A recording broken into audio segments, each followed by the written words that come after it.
Hello student, आज के lecture में हम संबंध और फलन रिलेशन एंड फंक्शन चैप्टर 1.2 का सॉल्यूशंस करेंगे। इनके क्वेश्चन का सॉल्यूशन करेंगे। तो उसके लिए आपको जो पिछली क्लास में समझाया था उसके बारे में एक बार मैं बता देता हूँ कि हमने फंक्शन क्या है, फंक्शन की सभी कंडीशन पढ़ ली थी, फंक्शन के टाइप्स पढ़ लिए थे। वन फंक्शन जिसे हम एक बोलते हैं, और इंजेक्टिव भी इसका दूसरा नाम हो सकता है। और इसी तरह हमने पढ़ा था ऑन टू फंक्शन, आच्छादक बोलते हैं जिसे, सरजेक्टिव इसका दूसरा नाम है। और फिर हमने पढ़ा था मैनी वन जिसे बोलते हैं हम बहु एकक फलन। इस तरह के हमने तीनों टाइप फंक्शन के क्लियर कर लिए थे। तो आज हम उससे आगे की बात क्लियर करेंगे, कुछ क्वेश्चंस करेंगे, तो ध्यान से देखेंगे हम। तो आपको पता है वन फंक्शन क्या है कि डोमेन के प्रत्येक अवयव अलग अलग प्रतिबिंब रखता हो तो फलन वन होगा। डोमेन का प्रत्येक अवयव अलग अलग प्रतिबिंब रखता है तो फंक्शन वन है। मतलब हर एलिमेंट्स की एक ही इमेज हो और वो किसी की इमेज दूसरी की ना हो, ये वन की कंडीशन थी। इसी तरह से हमने ऑन टू आच्छादक पढ़ा। उसमें क्या पढ़ा कि कोडोमेन के अंदर जितने भी एलिमेंट्स हैं उनकी प्री इमेज डोमेन में उपस्थित हो, प्री इमेज। ये सब हमने क्लियर कर लिया था, एग्जाम्पल के थ्रू सब कुछ समझ लिया था। तो अब उससे आगे की बात करेंगे। तो आज हम क्या देखते हैं, एक एग्जाम्पल आपके सामने देता हूँ, फिर हम आगे की चीज़ें समझेंगे। और आपको एक बात और बताऊँ, हमने जितनी भी डेफिनेशन समझी थी, ये फंक्शन के टाइप समझे थे, वन समझा, मैनी वन समझा, ऑन टू समझा, ये सब हमने किसके आधार पर समझे? Mapping based. मैपिंग के आधार पर हमने, मतलब एक डायग्राम के आधार पर हम इन चीज़ों को समझा कि किस तरह से किसी फंक्शन की इमेज डोमेन से कोडोमेन में बनती है। ये सब हमने मैपिंग के थ्रू सारी चीज़ क्लियर करी। तो आज उसी चीज़ को हम क्लियर करेंगे और फिर कुछ क्वेश्चंस के उदाहरण दूंगा मैं तुम्हें। तो सबसे पहले हम एक एग्जांपल लेते हैं। एक फंक्शन सपोज करो f(x) बराबर दिया हुआ है x²। इस तरह का कोई फंक्शन दिया हुआ है और हमें इसे वन लाना है। इसमें तुम्हें एक बात और देगा, एक फंक्शन दे देगा, साथ के साथ इस तरह से लिख के देगा कि मान लो fn(n)। अब इसका मतलब क्या है? इसका मतलब जरा ध्यान से समझेंगे। एक फंक्शन है जो कहाँ से n माने होता है नेचुरल नंबर, प्राकृतिक संख्या है। नेचुरल नंबर आप सभी जानते हैं, प्राकृतिक संख्या है। कौन कौन सी होती है? 1 2 3 4 अप टू इन्फिनाइट, ठीक है ना? इन्फिनिट तक ये सभी संख्या होती है। तो एक फंक्शन दिया है n to n, तो n माने प्राकृतिक संख्या से प्राकृतिक संख्या तक। अब इसका मतलब तुम्हें एक बात समझनी पड़ेगी कि जो भी फंक्शन है उसकी डोमेन भी नेचुरल नंबर है और उसकी जो कोडोमेन है वो भी नेचुरल नंबर है। तो तुम्हें इस तरह से एक क्वेश्चन दिया जाएगा कि एक फंक्शन दिया हुआ है f(x) बराबर x² और वो फंक्शन नेचुरल से नेचुरल है, मतलब उसके अंदर जो डोमेन होगी वो भी सारी प्राकृतिक संख्या आएगी और कोडोमेन वाले जो सेट है उसमें भी सारे नेचुरल नंबर आएंगे। और हमें क्या लाना है कि बताइए कि ये वाला फंक्शन वन और ऑन टू कुछ भी पूछ सकता है आपको से। तो हमें क्या करना पड़ेगा, पहले हम मैपिंग के थ्रू इस बात को क्लियर करेंगे, फिर हम आगे की चीज समझेंगे। तो हमने डोमेन के अंदर क्या वैल्यू लेनी है? डोमेन के अंदर हमें लेनी है नेचुरल नंबर। तो नेचुरल नंबर 1 2 3 4 5, इस तरह से हमने नेचुरल नंबर ले लिए। कोडोमेन में भी वही सेम चीज आएगी, नेचुरल नंबर 1 2 3 4 5 अप टू इस तरह से। तो हमने दो सेट लिए, डोमेन का कोडोमेन का, दोनों ही नेचुरल देगा। ये बात तुम्हें लिख के देगा हर क्वेश्चन के अंदर कि फंक्शन कहाँ से कहाँ तक जा रहा है। नेचुरल से नेचुरल है, नेचुरल से रियल भी दे सकता है, जैसे वो क्वेश्चन बोलेगा। अब हमें क्या काम करना है कि पता लगाना है कि क्या ये फंक्शन वन है या नहीं। तो पहले हम मैपिंग के आधार पर इस क्वेश्चन को सोल्व करेंगे। अब जरा ध्यान से समझें, x की वैल्यू ये है और ये है f(x), इसे हम f(x) बोल लेंगे और इसे हम बोल लेंगे x, ठीक है। तो यहाँ हम x की वैल्यू ये रखेंगे और x की वैल्यू यहाँ फंक्शन में रखी जाएगी और किसका मान निकल लेगा? f(x), ठीक है। जैसे हम x की वैल्यू 1 रखते हैं यहाँ, तो जब 1 रखेंगे तो यदि हम यहाँ 1 रखते हैं तो फंक्शन का मान कितना आ जाएगा? 1 का स्क्वायर 1 ही आएगा, ठीक है। x की वैल्यू 2 रखेंगे तो फंक्शन 2 का स्क्वायर कितना आ जाएगा?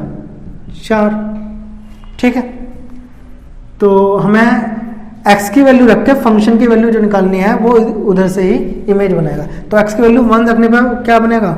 1 ही आएगा। फंक्शन याद रखो कैसा है, फंक्शन f बराबर x² है। x की वैल्यू इसमें रखते रहो, f की वैल्यू आएगी और उसे उससे ज्वाइंट करते रहो। यदि मैं x की वैल्यू 2 रखूंगा तो कितना आएगा, 2 का 4 आएगी तो ये 4 से जुड़ेगा, 3 की 9 आएगी तो 9 भी प्राकृतिक संख्या है, 4 की 16 आएगी। तो इस तरह से हम वैल्यू सब देखते रहेंगे। अब फंक्शन हमें चेक करना है कि 1 1 है कि नहीं। 1 1 1 1 माने एकाकी। एकाकी की कंडीशन क्या है कि डोमेन के सभी अवयव एक और अलग प्रतिबिंब रखते हैं, अलग अलग प्रतिबिंब रखते हैं। ये हम डेफिनेशन किसकी कह देंगे, को उसकी 1 1 की। तो इस डेफिनेशन में जरा आप ध्यान से देखें, 1 1 फंक्शन वो है जिसमें डोमेन के सभी अवयव की एक इमेज हो और सबकी अलग अलग हो। ये बात बोली गई थी, ठीक है ना। तो every elements has unique image, have a unique image. अब हम इसमें क्या काम करेंगे, 1 की इमेज 1 है, 2 की इमेज 4 है, 3 की इमेज 9 है। अब एक बात बताइए जरा ध्यान से देख के, इस डोमेन के अंदर कितने नंबर आ सकते हैं, कहां तक आ सकते हैं, अनंत तक। तो क्या आप सबकी इमेज बना बना कर देखते रहोगे?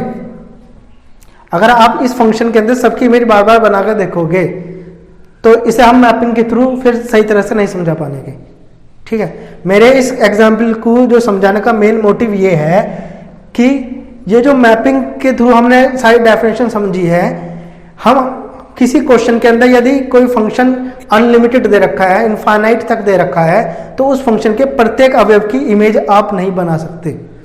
भाई आप 4 की इमेज 16 बना दोगे, 5 की, तो नेचुरल नंबर कितने होते हैं, अनंत तक होते हैं। क्या सभी एलिमेंट्स की इमेज चेक कर सकते हो कि सबकी इमेज कोडोमेन में बन पा रही है क्या? नहीं चेक कर सकते। क्यों? इसलिए नहीं कर सकते कि डोमेन के अंदर कितने नंबर आएंगे, डोमेन के अंदर आएंगे सारे नेचुरल नंबर, और नेचुरल नंबर कितने होते हैं, 1 to इनफाइनाइट, अनंत तक होते हैं नेचुरल संख्याएं, प्राकृतिक संख्याएं। तो इन संख्याओं के प्रत्येक अवयव की इमेज को दिखाना, मैपिंग के आधार पर दिखाना संभव नहीं है, ठीक है।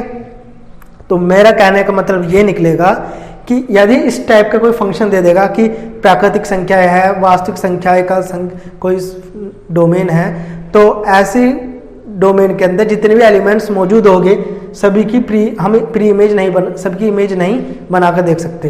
अब हम 4 की 16 बना देंगे, चलो 16 भी इधर होगा, लेकिन सभी की नहीं बना सकते। तो इसलिए हमें क्या काम करना पड़ेगा, हमने एक ऐसा तरीका अपनाया जिसे हम बिना मैपिंग के क्वेश्चन को 1 1 चेक कर सकते हैं, एकाकी चेक कर सकते हैं।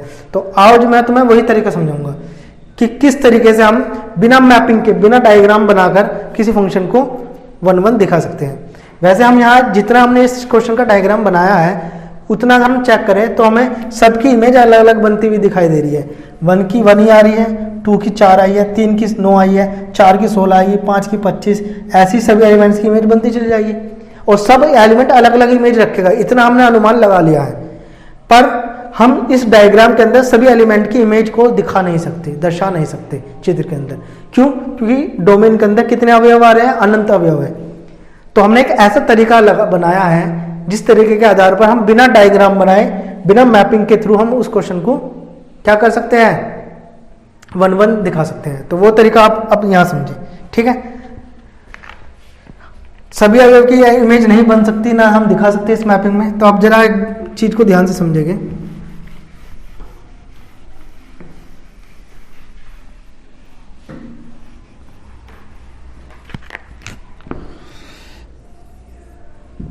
पहले इस चित्र से ही मैं आपको उस तरह का फार्मूला बनाऊंगा, उस तरह की चीजें बताऊंगा कि जिसमें हम बिना चित्र बनाए फंक्शन को क्या दिखा दे, 1 1। कैसे करेंगे? ये डोमेन है, ये कोडोमेन है, ठीक है भाई। ये x की कुछ वैल्यू है और यदि हम कोई फंक्शन ले लेते हैं f(x) और मैं यदि ये बोलता हूं कि x1 की इमेज भी यही है और x2 की इमेज भी यही है, तो क्या ये 1 1 है? नहीं होगा। क्यों? डेफिनेशन देखे क्या है, प्रत्येक अवयव के अलग अलग प्रतिबिंब होना चाहिए कोडोमेन में। x1 का भी यही और x2 का भी यही। मतलब ये अगर मैं कहूंगा कि x1 की इमेज fx1, x1 की इमेज मान लिया fx1 और x2 की इमेज fx2, दोनों क्या है, एक ही है, बराबर है। ठीक है भाई, सही लिखा हमने। मैंने ये लिखा है कि सपोज करो x1 की इमेज जो है, इमेज को हम प्रतिबिंब को f से रिप्रेजेंट करेंगे। यदि कोई x है और उसका प्रतिबिंब क्या होगा, fx1, x2 का प्रतिबिंब होगा fx2। ठीक है भाई, फंक्शन x2 का इमेज जो बनेगी वो fx2 के रूप में लिखे हम। तो उसने हमने अभी तक क्या लिखा, ध्यान से समझिए। इसमें तुम क्या देख रहे हो, x1 और x2 का प्रतिबिंब एक ही है। x1 और x2 का प्रतिबिंब एक ही है। मतलब यदि x1 का प्रतिबिंब बनना है fx1 मान लिया और x2 का प्रतिबिंब fx2 मान लिया, तो इसका मतलब क्या होगा कि दोनों fx1 बराबर fx2 है। और यदि दोनों का प्रतिबिंब एक ही है तो ये फलन क्या होगा, 1 1 ना होगा, क्या हो जाएगा, मैनी 1। क्या होगा ये फंक्शन, मैनी 1। 1 1 नहीं है। क्यों नहीं है, क्योंकि दो अलग अलग अवयवों की इमेज एक ही बन गई है f। ठीक है, और ये मैंने fx1 बराबर fx2 क्यों लिखा, ये पता चल गया होगा आपको। हम सपोज करके चल रहे हैं कि मान लो x1 की इमेज क्या है, fx1 है, x2 की इमेज fx2 है। अब दोनों जाके एक जगह जुड़ रहे हैं तो इसकी और इसकी वैल्यू क्या होगी, सेम होगी। सही है ना। जैसे कि उदाहरण से समझे,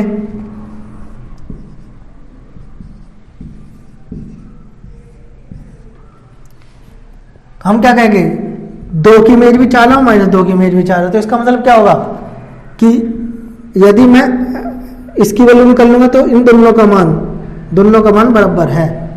तो इसलिए fx1 इसे मान लूंगा fx1 और इसे बन लूंगा fx2, और दोनों की वैल्यू आपस में, दोनों का मान कितना होगा, फंक्शन का मान 4। ये फंक्शन है, यहाँ फंक्शन होता है या x होता है या f होता है, ये आपको पता होगा। ठीक है ना। तो 2 के लिए भी फंक्शन का मान वही है और माइनस 2 के लिए भी। तो x1 इसे x2 मान लो, इसे x2 मान लो, x1 x2। तो दोनों के लिए फंक्शन का मान एक ही है, तो हम कहेंगे x1 बराबर fx2 है। ठीक है। अब आपको एक बात समझनी पड़ेगी यहाँ कि यह फंक्शन मैनी 1 है। हमें इस फंक्शन को 1 1 बनाना है, तो क्या काम करेंगे, 1 1 बनाने के लिए अगर मैं ये बोल दूं कि जो x1 और x2 दोनों बराबर ही है, एक ही है। अभी तक क्या हो रहा है कि दोनों वैल्यू x1 x2 का मान एक ही है, दोनों की इमेज एक ही बन गई, इसलिए फंक्शन क्या हो गया, मैनी 1। यदि मैं कहूं कि x1 x2 दोनों एक ही वैल्यू है तो क्या होगा, तो यहां कुछ ऐसा हो जाएगा, x1 x2 यदि बराबर कर दिया जाए, यदि x1 x2 को बराबर कर दिया जाए तो फिर x2 हट जाएगा, उसकी जगह क्या रहेगा, ऐसे लिख लेंगे x1 और x2 बराबर है। फिर इस दोनों एक जैसे, तो दोनों का प्रतिबिंब भी एक ही बन रहा है। अब ये कैसा हो जाएगा फंक्शन, 1 1 फंक्शन हो जाएगा। मतलब तुम्हें एक उदाहरण जरा यहाँ देख के इस चीज को आप क्लियर कर लोगे। यहाँ से अभी मैंने एक एग्जाम्पल दिया था, 2 वैल्यू है, दोनों की इमेज है। ये स्टैम्प फंक्शन कैसा है, स्टैम्प फंक्शन कैसा है, मैनी 1 है, 1 1 नहीं है। लेकिन यदि मैं एक काम कर दूं, इसे 1 1 बनाने के लिए इसमें से माइनस हटा दूं, तो अब ये दोनों वैल्यू एक जैसी नहीं होगी। और आपको पता है कि समुच्चय के अंदर 2 वैल्यू एक बार बार नहीं लिखी जाती। तो अगर 2 को 2 बार ना लिखा उसे फिर हम एक बार से ही हटा देंगे, एक हटा देंगे। अब यहाँ क्या हुआ कि यहाँ जब हम दोनों को x1 और x2 को बराबर कर लेंगे तो फिर इमेज एक ही बनेगी। और जब एक ही इमेज बनेगी तो इसका क्या मतलब निकलेगा, जब एक ही इमेज बनती है एक की, तो इसका मतलब ये होगा कि फंक्शन कैसे हो जाएगा, 1 1। तो तुम्हें एक बात पता चली कि स्टैम्प ये फंक्शन कैसा है। अगर मैं तुमसे पूछूं ये क्या है, स्टैम्प मैनी 1 है, ये स्टैम्प मैनी 1 है। ठीक है। यदि मैं इसमें से -2 को हटा दूं, कुछ ऐसा समझो, इसे x1 मान लो, इसे x2 मान लो। सही है भाई। तो दोनों स्टैम्प मैनी 1 है। मेरा 1 1 बनाने में मैंने क्या कहा कि जो x1 x2 दोनों को एक जैसे बराबर कर लो, मतलब दोनों का मान 2 कर दो। और जब ये दोनों बराबर हो गए तो इनका प्रतिबिंब फिर एक ही माना जाएगा, ये दोनों अलग अलग नहीं बनाने की इमेज। और फिर इस आधार पर हम इसे क्या बोल देंगे, फंक्शन को। अब मैं पूछूं कि ये फंक्शन कैसा है, तो आप कहोगे 1 1 है, एक ही इमेज है। ठीक है। तो किसी भी फंक्शन को 1 1 मैनी 1 से 1 1 बनाने के लिए क्या करना पड़ेगा, हमें x1 x2 जो हम मान के चल रहे हैं अलग अलग, उन्हें आपस में बराबर दिखाना पड़ेगा। उन्हें आपस में क्या दिखाना पड़ेगा, यदि x1 और x2 है, यदि ये दोनों बराबर हो जाते हैं तो फंक्शन क्या हो जाएगा, 1 1 हो जाएगा। चलो अब इस बात को क्लियरली रूप से सही तरीके से लिख देते हैं और तुम्हें सारी चीज़ क्लियर कर देते हैं कि क्या कैसे कैसे हो रहा है। अब कुछ जरा यहाँ से पॉइंट समझो। पॉइंट ये है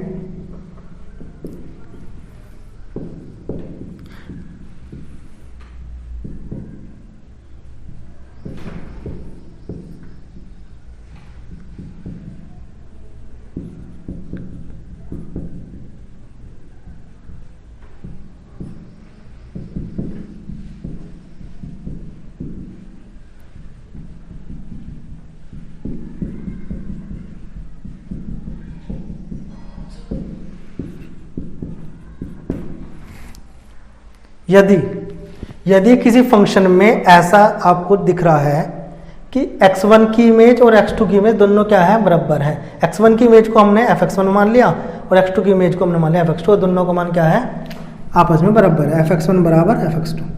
सही है भाई, आप देख भी रहे हो कि x1 की इमेज और x2 की इमेज दोनों एक ही बंदी है, दोनों बराबर है। तो इस टाइम ये फंक्शन क्या है, मैनी वन। लेकिन ये कब मैनी वन होगा, जब x1 x2 दोनों कैसे हो, नॉट इक्वल, बराबर ना हो, तभी मैनी वन होगा ये। ठीक है, फर्स्ट केस में, केस नंबर फर्स्ट। यदि x1 नॉट इक्वल x2, यदि ये दोनों बराबर नहीं है और फंक्शन दोनों अलग अलग वैल्यू है, दोनों की इमेज एक ही बनती है, तो इसे तुम क्या बोलोगे, मैनी वन। उदाहरण ये रहा इसका, दो अलग अलग वैल्यू की एक इमेज बना तो फंक्शन क्या होता है, मैनी वन। ठीक है, आपको क्लियर है। सेकंड केस समझो। लेकिन यदि हम क्या काम करते हैं, x1 और x2 को बराबर ले लेते हैं,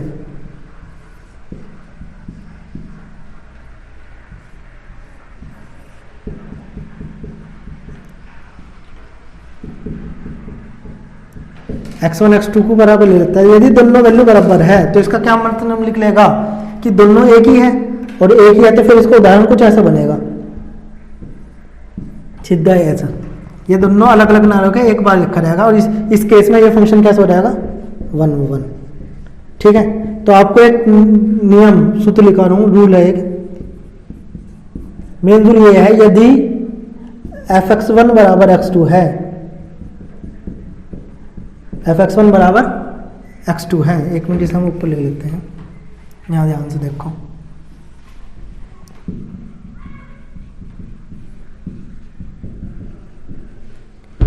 fx1 बराबर x2 है। यदि पहले फंक्शन की इमेज और दूसरे फंक्शन की दोनों इमेज आपस में इमेज बराबर है और बाद में जाकर x1 बराबर x2 हम ला देते हैं सोल्व करके, ये देगा यदि ये बराबर है, ये हम लेकर चले गए और लास्ट में ये सिद्ध कर देते हैं कि x1 और x2 बराबर है, तो इसका मतलब होगा फंक्शन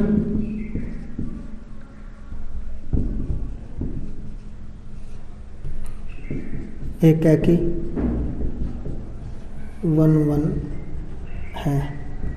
लेकिन यदि x1 और x2 बराबर नहीं आते हैं तो फंक्शन कैसे हो जाएगा, मैनी वन। बात क्लियर होगी। ये पॉइंट सबसे ज्यादा इंपॉर्टेंट है और इस पर भी मैं एक क्वेश्चन करके दिखाऊंगा। अब हम बिना किसी चित्र के हम दो बात को लेकर चलेंगे, हम मान कर चलेंगे कि दोनों फंक्शन की fx1 x2 बराबर है, और यदि हम ये चीज मान कर चलेंगे और लास्ट में यदि हम x1 x2 को बराबर ला देते हैं तो फंक्शन क्या हो जाएगा, 1 1। और यदि x1 x2 अलग अलग आए और दोनों की इमेज एक ही रही तो फंक्शन क्या हो जाएगा, मैनी वन। ऐसा क्यों हो रहा है आपको मानना है, यहाँ दोनों केसों में समझा दिया। ऊपर वाला केस आप देख सकते हो ध्यान से कि यदि दोनों फंक्शन की इमेज एक ही बनती है और दोनों अलग अलग वैल्यू है और दोनों की इमेज बनती है तो तुम इस खुद देख कर बताओ ये क्या होगा, फंक्शन मैनी वन। लेकिन यदि कहूँ मैं कि ये दोनों एक जैसे हैं, दोनों का मान 2 ही है, x1 x2 बराबर है, तो इसके केस में ये हो जाएगा 1 1। और इसी चीज को मैंने यहाँ पॉइंट बनाकर लिख दिया कि यदि fx1 बराबर x2 है और लास्ट में ये चीज हम लेकर चलेंगे और ये प्रूफ हो जाती है तो फंक्शन कैसे हो जाएगा, 1 1। और यदि ऐसा नहीं है, ये वाले बराबर नहीं आते x1 x2 आपस में, तो फंक्शन हो जाएगा मैनी वन। जो चीज आपको समझाई जा रही है अभी स्टार्टिंग है, अभी हम इस पे एक्सरसाइज के क्वेश्चन करेंगे इस तरह के बहुत 1 1 वाले, मैनी वन वाले, तो सारी चीज धीरे धीरे आपको क्लियर होती चल जाएगी। अब मैं आपको जब क्वेश्चन समझाऊंगा, इस टाइप के बहुत सारे क्वेश्चन है, बार बार प्रैक्टिस करेंगे तो सभी क्वेश्चन क्लियर आसानी से हो जाएंगे। इस चीज़ को नोट डाउन कर लेंगे। और अब जरा एक क्वेश्चन समझे, वापस एक क्वेश्चन समझे। उस क्वेश्चन से आपको ये वाला पॉइंट याद रखना है। क्वेश्चन कैसा है, अब हमें एक्सरसाइज के अंदर क्वेश्चन किस तरह से करने हैं। देखो 1-1 एक आके दिखाने के लिए ज़्यादातर हम जो क्वेश्चन करेंगे बिना मैपिंग के करेंगे, मैपिंग का यूज़ नहीं करेंगे, क्योंकि मैपिंग के अंदर कभी कभार कुछ क्वेश्चन ऐसे रहते हैं जिसमें डोमेन के अंदर इतनी सारी वैल्यू दे देते हैं जिनकी सबकी हम इमेज चेक नहीं कर सकते को डोमेन में। मान लो अभी मैंने बताया था कि डोमेन में नेचुरल नंबर दे दिए, तो प्राकृतिक संख्या कितनी होती है, अनंत। क्या सभी वैल्यू की तुम इमेज देख सकते हो को डोमेन के अंदर? नहीं देख सकते। तो ऐसे इसमें हम बिना डायग्राम का यूज़ करें, बिना मैपिंग का यूज़ करें। इस मेथड से आपको एक क्वेश्चन करके दिखाता हूँ मैं। क्वेश्चन क्या है, वापस वही क्वेश्चन लिखते हैं जो मैंने जहाँ से स्टार्ट की थी वीडियो। एक फंक्शन दे रखा है f(x) बराबर x², और कहाँ से दिया है, n to n दिया है, और सिद्ध करना है कि ये 1-1 फलन हो। एक आके लाने को कहा है सिद्ध करने के लिए। बुक में होगा आपके में ये क्वेश्चन, एनसीईआरटी की बुक में।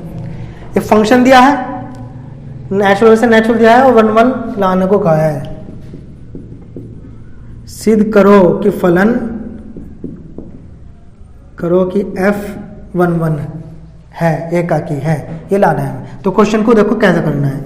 अब बिना डायग्राम बनाए इस चीज को क्लियर करता हूँ। क्या करना है, नेचुरल से नेचुरल नंबर है, मतलब इसकी डोमेन और कोडोमेन दोनों के दोनों क्या है, प्राकृतिक संख्या है। प्राकृतिक संख्या के अंदर बहुत सारी वैल्यू होती है, ठीक है। इस मेथड का यूज करेंगे हम क्या करेंगे, हम मान के चलेंगे कि x1 और x2 दोनों ही क्या है, नेचुरल नंबर है। x1 x2 दो वैल्यू लेंगे अपनी मर्जी से कि x1 और x2 दो वैल्यू है, अलग अलग दोनों वैल्यू है। अभी हमें पता नहीं कि x1 x2 बराबर है कि नहीं। यदि बराबर आ जाते हैं तो एकाकी हो जाएगा, नहीं आते हैं तो 1-1 हो जाएगा। बहुत सिंपल सा लॉजिक है। तो हम x1 x2 दो वैल्यू लेकर चलेंगे, और हम क्या लेंगे, f(x1) बराबर f(x2). ये बात हमें क्वेश्चन में लेकर चलनी है कि x1 की इमेज, जब भी f लिखा हुआ है तो वो इमेज की बात हो रही है, वो इमेज बनती है डोमेन में। x1 की इमेज और x2 की इमेज बराबर है, ये बात हम लेकर चलेंगे, ठीक है। अब जरा f(x1) की वैल्यू निकालते हैं क्वेश्चन से। क्वेश्चन में फंक्शन देगा वो आपको। फंक्शन क्या दिया है, f(x) बराबर x²। यदि मुझे f(x1) की वैल्यू निकालनी है तो f(x1) की वैल्यू क्या रहेगी, x1 का स्क्वायर।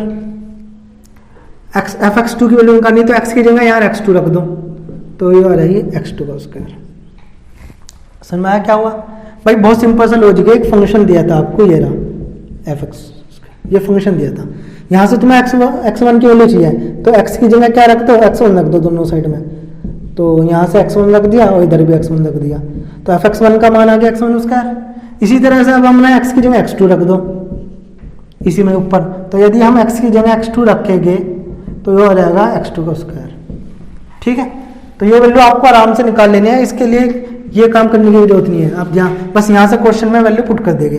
तो f(x1) की वैल्यू कितनी आई, x1 रखे x1 को स्क्वायर। f(x2) की वैल्यू कितनी आई, x2 को स्क्वायर। अब आपको क्या पता है, आप डायरेक्टली इसके स्क्वायर से ये नहीं काट सकते। हम क्या काम करेंगे, इस पे से स्क्वायर हटाएंगे तो इस पर क्या रहेगा, इस पर से स्क्वायर हटाएंगे तो इस पर अंडर आ रहेगा, वर्गमूल आ रहेगा, और उसका वर्गमूल को काट देता है। लेकिन आपको एक कंडीशन भी पता होगा, जब भी रूट हटता है तो प्लस माइनस का चिन्ह होता है, ठीक है। जब भी किसी संख्या पर ऐसा रूट हटेगा तो प्लस माइनस का चिन्ह आएगा। मान लो 4 का वर्गमूल है तो 4 को हम क्या लिखेंगे, +-2। प्लस का चिन्ह भी आएगा, माइनस का चिन्ह भी आएगा। ये आपको पता होगा, अपने 10th क्लास में भी पढ़ा होगा कि ये प्लस माइनस क्यों होता है। एक चीज के लिए 1 मिनट के लिए मैं आपको बता देता हूँ कि मान लो 2 का स्क्वायर 4 और -2 का स्क्वायर 4, ठीक है। यदि इसका स्क्वायर करूंगा तो भी 4 आएगा, इसका स्क्वायर करूंगा 4 आऊंगा। तो इसका मतलब यह है कि दोनों वैल्यू एक जैसी भी हो सकती है। 2 का स्क्वायर करके भी 4 आएगा, दोनों वैल्यू अलग अलग भी हो सकती है, ठीक है। तो 2 अलग अलग वैल्यू को स्क्वायर करके एक ही आंसर आ रहा है, तो ये x1 प्लस और माइनस दोनों को यूज होगा। अब हम यहाँ क्या काम करेंगे, ये आपको समझ में आया होगा कि स्क्वायर हट के रूट आ गया, रूट का प्लस और माइनस आ गया। अब आपको एक बात ध्यान रखनी है कि जो हमें फंक्शन की डोमेन और कोडोमेन दे रखी है, हमेशा जब भी x की बात होगी ना तो आपको x के अंदर डोमेन देखनी है, और जब भी फंक्शन की बात होगी तो कोडोमेन को देखना है। तो ये बताओ, क्या डोमेन के अंदर नेगेटिव वैल्यू आ सकती है क्या, डोमेन x x नेगेटिव हो सकता है, ये x है, ये fx है, तो क्या x नेगेटिव हो सकता है? नहीं। क्यों? क्योंकि x जो दे रखा है उसने डोमेन, वो सब उसके नेचुरल नंबर है।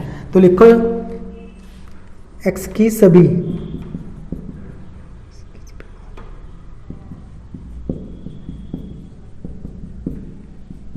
x के सभी मान किस में मौजूद होता है? डोमेन में। x के सभी मान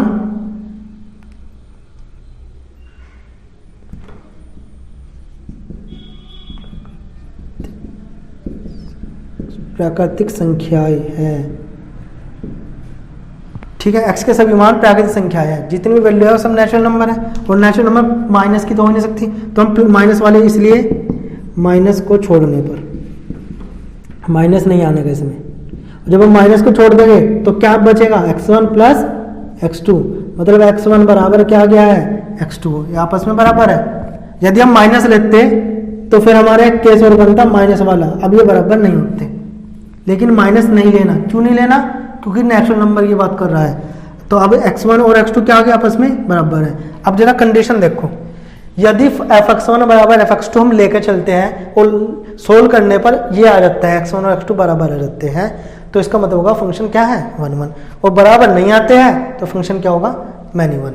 अब एक बात बताओ, हम लेकर क्या चलते? फंक्शन दिया था, नेचुरल से नेचुरल दिया था, हमने दो वैल्यू मान ली x1 x2, fx1 बराबर fx2, ये हम लेकर चले, मान कर चले। क्या मान कर चले? हम मान कर चले कि fx1 बराबर fx2 है, और इसे सोल्व करा, ये फंक्शन की वैल्यू यहां रख दी, x1 का मान आ गया x1 का स्क्वायर, और x2 का मान आ गया x2 का स्क्वायर, स्क्वायर से रूट आ गया और रूट से प्लस माइनस आ गया, माइनस छोड़ देंगे क्योंकि प्राकृतिक संख्याओं की बात हो रही है, तो हमारा लास्ट में सिद्ध हो गया x1 बराबर x2। तो क्या बात कही थी कि यदि fx1 बराबर x2 हम लेकर चलते हैं और लास्ट में ये आ जाता है, तो जो fx फलन दिया है 1 1,